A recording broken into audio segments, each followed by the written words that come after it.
Welcome back to Historical Context. Today we continue our series on the colonies during the English Commonwealth. Today we returned to Maryland, where we had last visited 7 weeks ago, and in 1652 the colony was able to hold off an attempt to have its government seized by the Virginia Commissioners, led by none other than William Claiborne, who has been fighting back and forth for years over the sovereignty of the colony of Maryland. William Stone, a Puritan, remains as the governor of the colony. In November 1652, a new concern arose in the colony as the council minutes show several native attacks have led to the deaths of colonists and the theft of goods. The council decided to employ 1 out of every 7 able-bodied men to the militia, and an expedition with ships is formed under the command of Captain William Fuller. Notices were sent out to the sheriffs and leaders of the various towns in the colony. William Fuller's expedition goes out to relieve the colonists in the western remote parts of the colony. He writes back in early December that they are very disaffected, that's the colonists out there, in need of goods and unprepared for the coming winter. Later that month, the commission to Captain Vaughan, who was charged with leading Kent Island, was revoked due to the condition of the island. So a change is made at Kent Island. It appears as if the military presence does drive the natives back, but the writings become suddenly absent of any updates. We really don't know what ended up happening. In January, William Stone bans the export of corn as he expects the crop to be in short supply for the coming year. In March, Governor Stone taps Thomas Gerard to investigate the natives for possible additional attacks and to gather intelligence as to their weapons and techniques. The remainder of 1653 was rather uneventful, with the exception of dealing with wild cattle, which the government determined was a private matter. However, things would change on the very last day of the year. A petition from Colonel Samuels of Virginia causes Oliver Cromwell to issue a directive for settling of boundaries between the colonial government of Virginia and Lord Baltimore. This is likely due to Lord Baltimore's directive sending colonists into the disputed area in between Virginia and Maryland. So last week I had hinted about a boundary issue, and I thought it was a political boundary problem, but it actually turns out it probably is a physical boundary problem. Interestingly, the Virginia government relayed this along in a statement where they added that Oliver Cromwell has requested an examination of the government of Maryland. And when I read this directive, I thought Cromwell was deciding, definitive government in Virginia. And I think it's too ambiguous to know. So when you read it, it looks like Cromwell is telling them to decide on government for Virginia, but the commissioners say, no, he's talking about Maryland. But you really can't tell when you read the directive. The public message goes on to add that Cromwell has selected Governor Bennett to remain as Virginia's governor. Regardless of what the letter meant, Virginia is now going to press its interests, not just on the boundary issue, but on Maryland's colonial government as well. Governor Stone writes in March 1654 that an attempt has been made on the east side of the Delaware Bay to trade with New Sweden. And why not? The colony's facing corn shortages and having some issues, so New Sweden, being that close by, is a logical trade partner. In May 1654, the official notice of Oliver Cromwell's appointment as Lord Protector reaches the colony.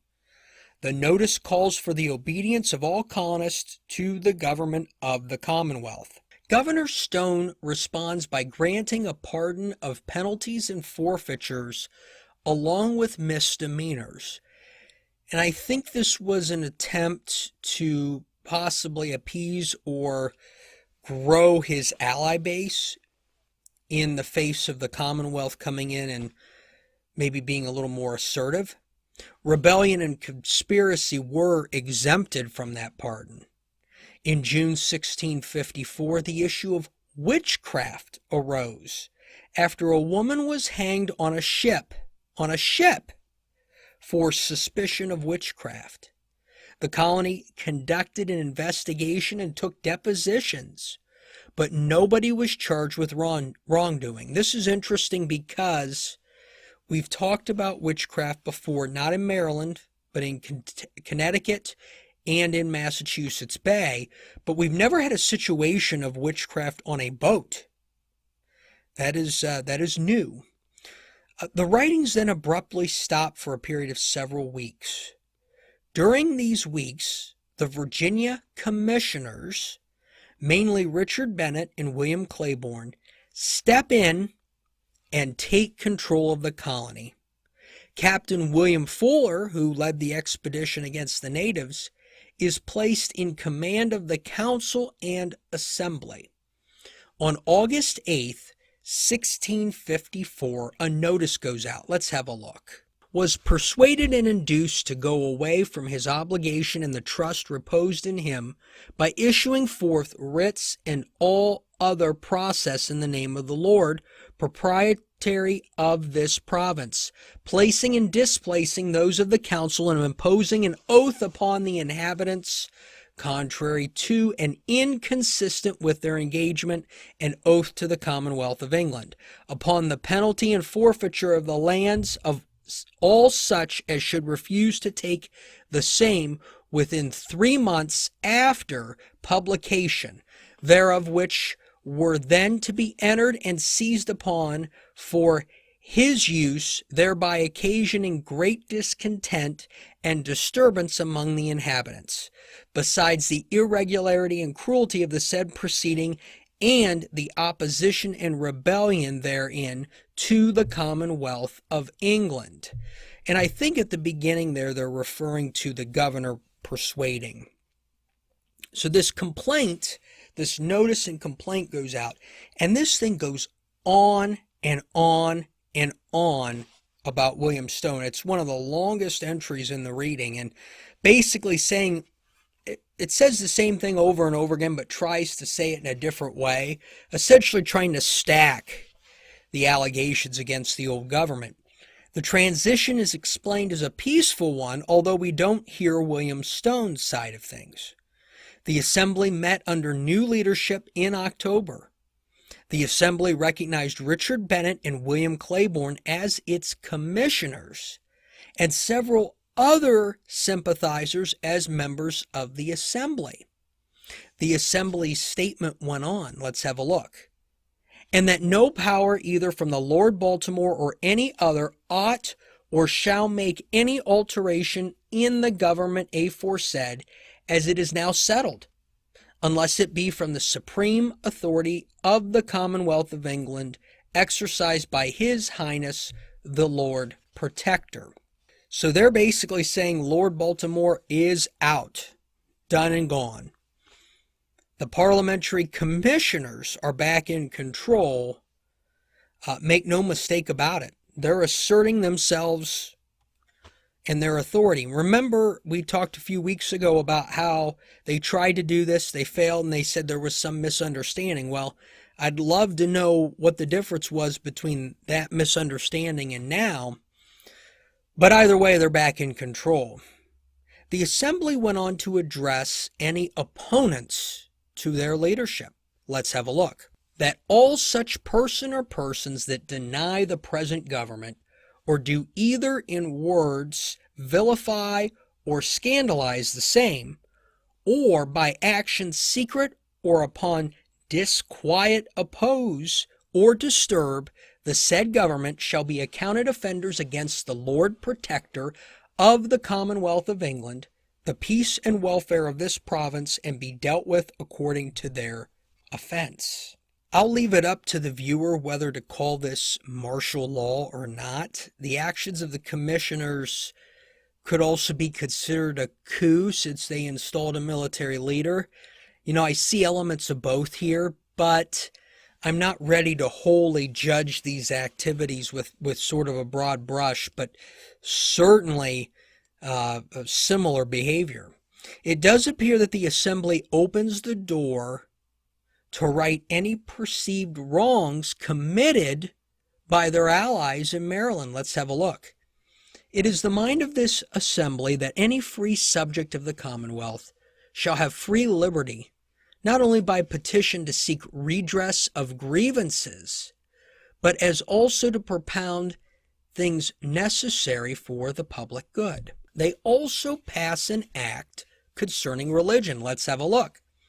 None who profess and exercise, known by the name of the Roman Catholic religion, can be protected in this province by the laws of England, formally established and yet unrepealed, nor by the government of the Commonwealth of England.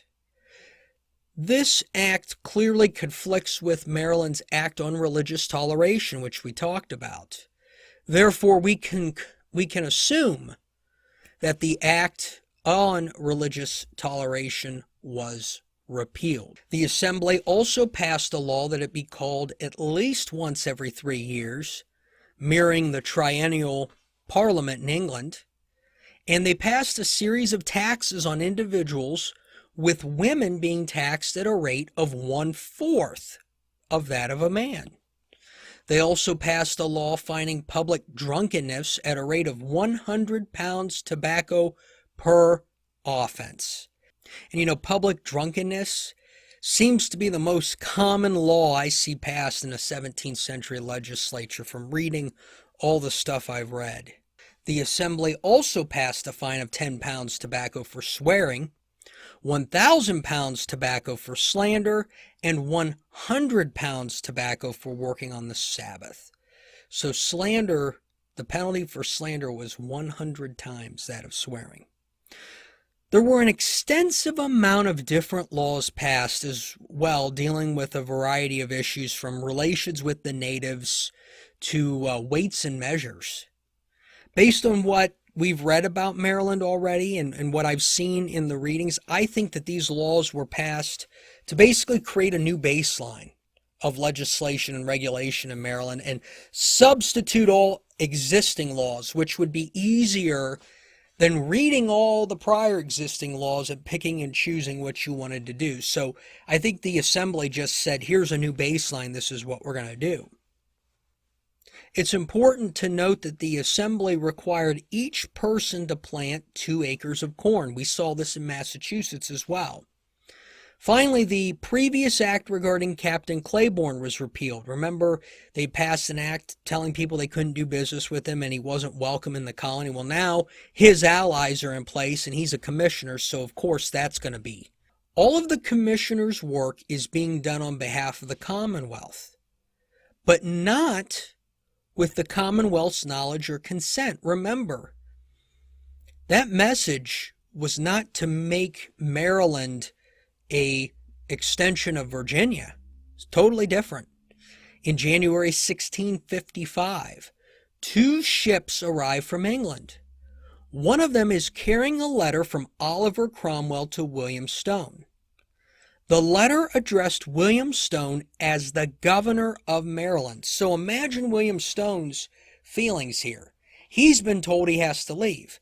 You need to be pushed out. That's the will of the Commonwealth. We have to take over. We're the commissioners. We've been named the commissioners. And he gets a letter from Cromwell that addresses him as the governor. Stone, upon receiving this letter, decides to assert his rights as the governor. He raises an army, seizes the colony's records, and sails towards Providence. What happens next would be known as the first official battle between Englishmen in the New World. And we'll talk about that next time on Historical Context.